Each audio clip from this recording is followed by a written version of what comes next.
कहते हैं कि जिंदा रहने की जिद से बड़ी जिद इस दुनिया में कोई नहीं होती, क्योंकि बेहद कठिन समय में ही इंसान अपनी सारी सीमाएं तोड़ देता है और वो कर गुजरता है जिसकी उसे उम्मीद भी नहीं होती। तो चलिए दोस्तों, जानते हैं कुछ ऐसे जाबाजों के बारे में जिन्होंने बेहद कठिन समय को मात देके खुद की जान बचा ली। Let's begin. एरन रॉल्स्टन। अगर आप हॉलीवुड फिल्मों के दीवाने हो तब शायद आप एरन रॉल्स्टन के बारे में जानते होंगे। अरे नहीं दोस्तों, ये कोई सेलिब्रिटी नहीं है।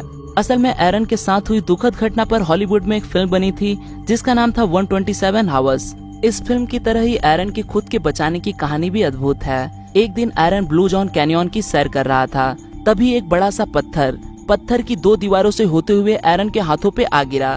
बाएं हाथ को छोटी मोटी चोटें आई, लेकिन दायां हाथ पत्थर के नीचे बुरी तरह से फंस गया, जिसकी वजह से एरन बाहर नहीं निकल पा रहा था। समय का बहता हर कतरा एरन को याद दिलाता कि उसे घर जाना है, लेकिन एरन ऐसा नहीं कर सकता था। यहाँ फंसने के करीब 4 दिन बाद उसने अपना दाहिना हाथ काटने की सोची, लेकिन उसे मालूम था कि उसके पास हाथ काटने के लिए पर्याप्त औजार नहीं है। जब वो रात को सोया तो उसे सपना आया कि एरन अपने कटे हुए हाथों से अपने भविष्य में पैदा हुए बच्चे के साथ खेल रहा है। जब वो सुबह उठा तो उसने इस प्रेरणा को अपनी ताकत बनाकर उसने किसी तरह अपना हाथ काट डाला और जिंदा बच गया। 5 दिन के इस अनचाहे सफर में एरन सिर्फ पानी की बोतल और साथ में लाए हुए 2 बैरिटोस के सहारे ही जिंदा रहा। मौरो प्रॉस्पेरी। सहारा डेजर्ट में खेली जाने वाली मैराथन डेज सेबल एक ऐसी मैराथन है जिसमें स्पर्धकों को 233 किलोमीटर का प्रवास 6 दिन में पूरा करना होता है। 1994 में हुए इस इवेंट में एक बड़ी अनहोनी घटना हुई। मौरो प्रॉस्पेरी नामक स्पर्धक सैंडस्टॉर्म आने की वजह से अपना रास्ता खो बैठे। अपने मूल ठिकाने से सैकड़ों किलोमीटर दूर वो खो गए।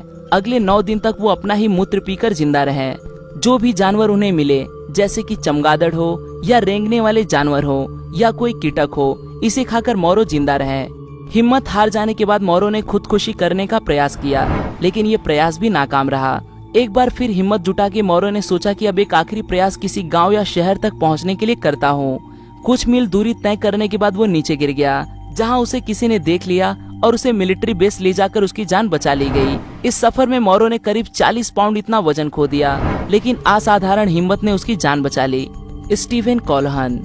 29 जनवरी 1982 में स्टीवन अपनी बोट लेके चल पड़े एक सफर पे, लेकिन एक बेहद ही बुरी घटना घटने के लिए स्टीवन का इंतजार कर रही थी। सफर के 7 दिन बाद एक रात तूफान में कोई अनजान चीज स्टीवन के बोट से आ टकरा गई, जिस वजह से बोट ने काम करना बंद कर दिया। स्टीवन को लगा कि ये चीज कोई व्हेल मछली रही होगी। डूबती बोट से स्टीवन ने इमरजेंसी लाइफ राफ्ट को निकाला और उसमें सारी जीवनाश्मक चीजें भर ली। एक रात में ही वो अपनी बोट से काफी दूर चले गए। अब वो महज एक लाइफ राफ्ट में अटलांटिक महासागर में कुदरत की दया पर निर्भर इकलौते इंसान थे। कुछ ही दिनों में स्टीवन के पास का खाना और पानी समाप्त हो गया। अब वो अपने कौशल्य, जिंदा रहने की जिद और नसीब के भरोसे थे। स्टीवन ने फिशिंग करना और खारे पानी को पीने लायक बनाने की कुशलता सीख ली और इसकी मदद से 79 दिन वो अकेले पानी में भटकते रहे। फिर कुछ मछुआरों द्वारा स्टीवन को बचा लिया गया। जूलियाना कोइपके। 1971 के क्रिसमस की शाम जूलियाना अपनी माँ के साथ प्लेन से होते हुए अपने पिता से मिलने जा रही थी। जब प्लेन हवा में था तब बिजली के हिट करने की वजह से प्लेन के 2 टुकड़े हो गए। जूलियाना अपने सीट के साथ बाहर फेंक दी गई और सीधे नीचे अमेज़न जंगल में आ गिरी। इस हादसे में जूलियाना की कई हड्डियां टूटी, उनके देखने की दृष्टि में कमी भी आई। अब ये तो तय था कि जूलियाना इस हादसे से बचने वाली इकलौती महिला थी। इतना होने के बावजूद जूलियाना चल पाने में सक्षम थी। जूलियाना को एक बात पता थी कि अगर किसी तरह वो पानी का स्रोत यानी कि नदी या तालाब ढूंढ लेती है तो उसके किनारे या आसपास कोई न कोई गांव मिल ही जाएगा। अगले 9 दिन तक वो यही करती रही और आखिरकार उसे पानी में एक बोट मिल गई और वो उसी बोट के पास रुक गई।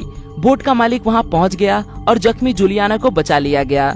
ये कहानी साल 2000 में एक डॉक्यूमेंट्री द्वारा लोगों के सामने आई। इस डॉक्यूमेंट्री के डायरेक्टर थे वार्नर हर्जॉग। ये वही डायरेक्टर थे जिन्होंने उसी फ्लाइट की टिकट आखिरी वक्त पे कैंसिल कर दी थी।